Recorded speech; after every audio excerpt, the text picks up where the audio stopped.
Hey, welcome back for another Betcast event, and today we're going to attempt to remove these stop stickers. I picked up this laptop at a resale warehouse, but it has these very pesky stickers to dissuade people from trying to steal your old laptop. So we got here a Wagner uh, heater, and we'll see if this trick will work.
Okay, the good news is, for the most part, I got the sticker off.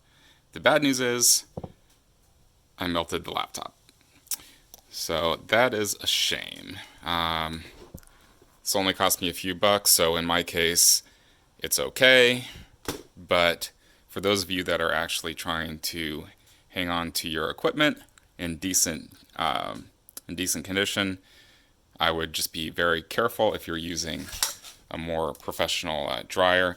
A normal hair dryer may work. Just try and keep it a bit further away than I did. As you could see, it didn't take that long for the stickers to give. The first one just kind of came off on its own. So I think there's a method to do this properly without damaging your equipment. Obviously, that's not what happened here, but hopefully it gives some of you an idea. Thanks a lot. We'll see you next time.